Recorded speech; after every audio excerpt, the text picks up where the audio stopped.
Hi everybody. I'm starting this a little differently because we have a new video intro. I had a lot of people call me up and tell me that they were sick of my saying, I'm pretty sure I'm right. So we've got a new intro for you. I hope you enjoy it.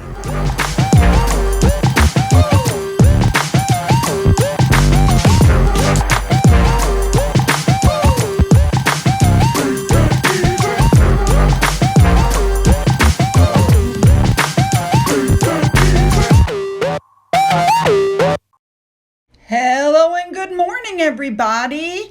I hope you like our new beginning. We're going to use that for a while, okay? All right. We have a lot to cover again today. It's like every freaking, there's no stop to this. You know what I mean? It's never ending. So let's just jump in and get there because we have a lot to cover today. Let's go. We're starting off with a comment made by my subscriber, Mano Fernando, who pointed out that the coronation is a state event that's funded by the country. It's not a family event, and the relevant parties should realize that. I agree. Patty Riley said the same thing. The coronation is not a family affair, it's a state event. Now, Lou pointed out it's been 3 years since this whole Megxit crap started, and it's time to put an end to it. And I have to agree. This has been allowed to go on way too long. Those titles should have been stripped back when everything else was taken. And I completely agree with Queenie here, who said that this constant speculation, will they, won't they, are they invited, are they not, is getting very tiresome. I completely agree, you guys. And Flame Lily said that the only reason Meghan wants her children on that balcony is she wants the money shot of her children with the king because she didn't get the shots of the kids with the queen, which I completely agree. Moving on, we're going to go to Beatrice and the Duchess of York. They went out for a night on the town. They hit Mayfair for some mother-daughter bonding. They were at an exclusive private members-only club called Lulu's. They looked very cute together. Sarah, I noticed, is out and about more, making herself more visible, which I think is, I like it. I wonder what's going on now that the Queen has passed away.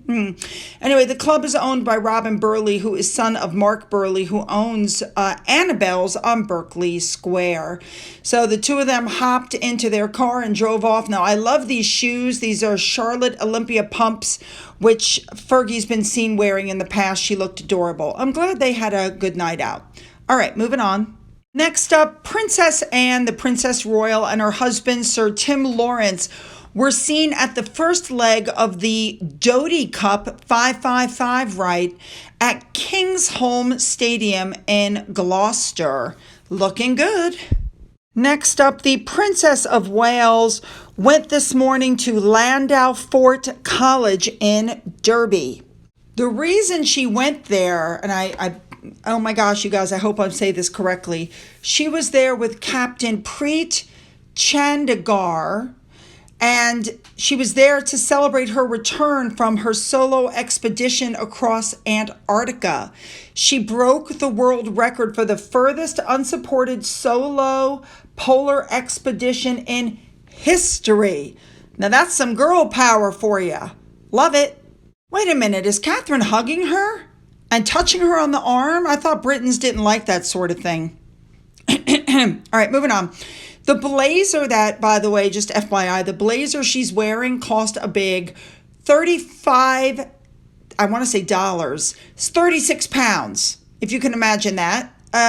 Yeah. Now, while she was in there, Catherine, who we know is very competitive, she had a go at pulling 2 tires. Now, these 2 tires were actually used by Captain Chandy during her record-breaking expedition across Antarctica. They looked quite heavy. Catherine was the patron of this expedition, in case you guys didn't know. And Catherine took off her jacket, tried to pull the tires, and then admitted she needed to train a little bit more before she was able to do it. It was obviously very difficult. Now, this trip that this young lady took was 70 days, 16 hours, and she crossed Antarctica walking 922 miles through temperatures as low as below 30 Celsius and winds up to 60 miles per hour. Wow. You go, girl. Next up, President Zelensky flew into the UK from the Ukraine. He was greeted very warmly at the airport by the Prime Minister and was taken to number 10 Downing Street. And then he went to Buckingham Palace. Yes, that is Johnny greeting him as he exited the car. And yes, that is Johnny announcing him as he enters the room for his meeting with Prince Charles. You know, you got to admire this man, the way he's flying around, the way he's working so hard trying to save his country. The world has not forgotten that Russia's invaded, my friend. Believe me, we're all behind you.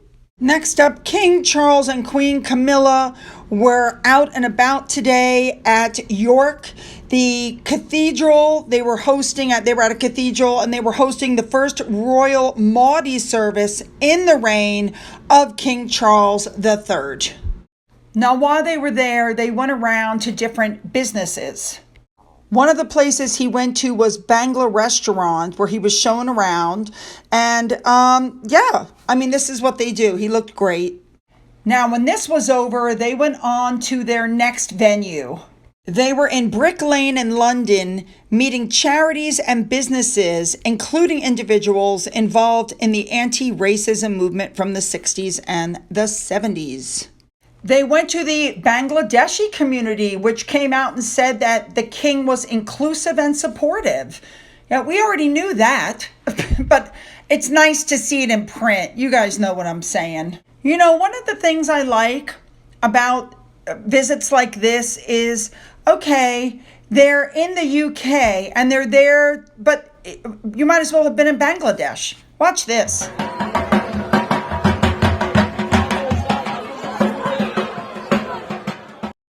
The crowds were huge. Everybody was happy to see them. And they met representatives talking about the anti-racism movement from the 60s and the 70s and current projects related to anti-racism. Then they went to the Old Tab Alley Park and they planted an elm tree to commemorate his death. You know, all these stories that come out that you hear all the time about how people in the UK don't want Charles as king and they don't want Camilla as the queen consort. It's very easy to look at these pictures of the two of them walking around and meeting people, and you know that those reports as they're coming out are absolutely untrue. They're not true. People love King Charles. I love this freaking tie of his with the dinosaurs on it. I mean, obviously the man has class and taste in the way that he dresses. My point is, people really like them, especially in the UK. One of the things that happened, this was so cute. This little boy was standing there waiting to hand Charles the flowers while the adults were talking, and suddenly he just goes, "Here!" He walks up and shoves the flowers into Charles's hand. It was hilarious. There were a lot of different things going on while Charles was there, and one of the things he did was stop to talk to participants at the baby development lab while he was there at the university. He made a stop in and spoke to students in the exhibition hall for sustainability. Interesting. I bet there was a lot of really cool stuff in there to look at. The king also met students and trainees in the intensive care ward while he was there. Now, he's there to open the new frontline medical teaching hub, and I'm assuming that's where he is in these photos because you can look and see. At first, I was like, oh my God, the patients are in the photos, until you look a little closer and realize those are the teaching dummies, the ones that you can do CPR on, the ones where you practiced intubation, all that cool stuff I used to do. As you can see, Queen Camilla covered her head with a scarf when she stepped into the Brick Lane Mosque, and she and the king met a local author and they heard all about the history of the building. It was, the building's been there 280 years. It was a church, then it was a synagogue, now it's a mosque. Pretty cool. Now, as you can see, when the king got there, he was greeted by students who all walked up, wanted to shake his hand. You know, Harry and Meghan would have you think that the UK people hate them. They don't. They love them. And that's why this next thing that happened just made me laugh. One of the students joked around with Charles and said, are you going to be bringing Harry back for the coronation? And Charles laughed and went, who? Like, who are you talking about? Yeah, love it. And this is exactly what I'm talking about. If he would just tell them they can't come, that would end all the speculation. But then this article came out, and this is exactly what I've been telling you guys. Harry and Meghan have not received an invitation from King Charles for the coronation. They have not received an invitation, and I don't believe that they're going to. And that's my thought. All right, here we go. I had to bring this up. Shouty Shola was on TV. We all know about the African descendant man who was beaten by the 5 police officers and was killed. So she actually went on TV and said this. She's trying so hard to push her racism narrative that she went on TV and said that the black man that was beaten to death by the 5 black officers from a majority black police department with a black police chief are all examples of white supremacy. No, I'm not kidding. She's crazy. All right, you guys, unbelievable. Yes, Prince Harry had plans to be on Saturday Night Live. He was all in. He wanted to host the show. They're saying it would have been a promotion for the book, and the appearance was supposed to help generate, interest in The Spare. But then it got to that point, and suddenly it just went dead in the water. Maybe Harry realized he was going to be a big enough joke on his own and didn't need them to help him. Oh, here we are, you guys. It is on.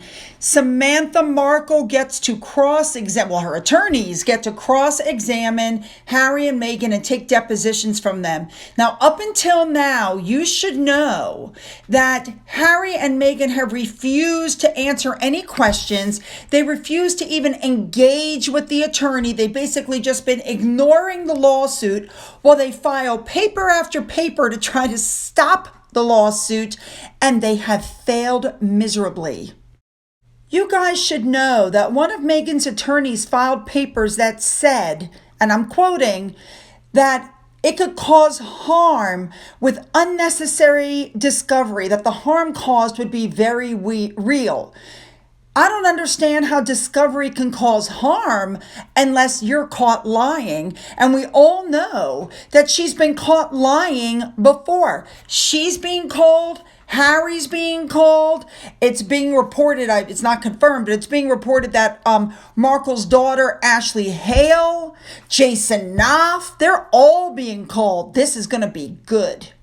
The judge said that Meghan had not met the high standard needed to stop the discovery, but it has to be done between this month until July. Then she has to sit for discovery at that point. Wow. Now, the case, of course, everybody's filing things, and here's some, I didn't get the 4th page, I'm so sorry, but this is pages 1, 2, and 3, where Meghan, I believe, is trying to get the court to just get rid of the whole case. And if you read, you'll have to just freeze it and read through the whole thing. But basically, it says that it is ordered that Meghan Markle's motion to stay discovery is denied. Okay. Now, there have been rumors out there that it was said it was ripe to be dismissed. No, some questions might be not allowed, but the case itself is going forward. The dismissal of the case failed. It's going forward. All right, moving on. I just have a few small little tidbits. Here's one. Sister Space has once again not filed their documents for the charity on time, yet they're just constantly in trouble. Next small story, Sasha Walpole, the young lady who, slept with Prince Harry in the grass, apparently is going on Piers Morgan. She's giving interviews and people are like, how could she? How could she? Harry is the one. I mean, enough people knew about it where she was getting messages from people. Harry had to have known this was going to happen if he put the information in the book. He didn't even give this poor woman a warning. I don't blame her. Go for it, girl. I say write a book. All right, now we're going to go back to Harry again. You know, they're saying he wants to be part of the firm. I told you guys already. He's not going to walk away from royalty. He can't. That's all he knows. He's made it clear he wants to come back. He wants to be in the UK. Not going to happen, Harry. And it's that well child, you know, the one that he's the patron of, but he's telling everybody he's the royal patron, but he's just the patron. You know, I don't know why Wellchild is keeping this man as a patron. He is admitted to being a drug and alcohol abuser for 25 years, who has abused his staff at the palace, abused his bodyguards, lied about people in the book. I mean, this is a man who is the patron of a child's charity? I don't understand why they haven't gotten rid of him. All right, next up, it's being reported that the people who work for Archewell put out a statement gushing about the prince's book and how, you know, they admire him. Yeah, I bet Meghan wrote it. Next up, this is more of an update. You know, this Mr. Getty guy, who's like an 89-year-old billionaire, has been seen having lunches with Meghan Markle. And everybody's like, what is going on? Is she trading up? Well, Neil Sean did a video and says that apparently they want to do a documentary on him. So they're meeting lunches with this man. If that family is smart, they will keep her as far away from him as possible. All right, we're coming towards the end here. It's being reported that Meghan Markle is distancing herself from Harry to try to rebrand because people just don't like her. And so I guess she figures by disappearing and then coming back onto the scene, people are going to be so, I don't know, excited to see her come back that they're just going to be all over whatever it is that she wants to do. No. Sorry, I for one have been very happy that she's been, gone. Next up, another blind item came out. You guys know how I feel about that. And this was interesting. It says the ginger-haired one is desperate for money, but it must be desperate enough where he won't dump this awful social media app that he shills for until his next payment, which comes due in March. Is that spoutable? Because that's the only app that I'm aware of that he could be attached to. All right, two more things. One of my subscribers, Jan62, wrote a poem. To a lovely lady named Sue, thanks for all that you do. We love Toodles, Tigger, and Finn when they also join in. Your videos are great, keeping us all up to date about our lovely royals and the other two disloyals. H the cold todger and M the old codger. Don't say sorry for having a break. You have a life for goodness sake. For all of us of who subscribe, we're the Sue Smith tribe. I love it. And finally, ladies and gentlemen, my money showed up. Now, other people have made some payments to the coffee fund. They've made some donations to the coffee fund. But I'm going to let that money go with this money, if that's okay with you guys. So I'm going to send $1,357 to the charity. And as soon as it goes through, I'll show you all the receipt. Well done, everybody. All right, you guys, not only do we have a new beginning, but we have a new ending. But right before I play it for you, don't forget to hit that subscribe button. Don't forget to double check if you've already hit it. Don't forget to go up into the description box to find the links to my Twitter, my Getter, my Rumble, my email, my Patreon. Don't forget to leave those comments below. For those of you who've donated through my coffee fund and through the thanks button, thank you so much. And here's my new ending. Enjoy.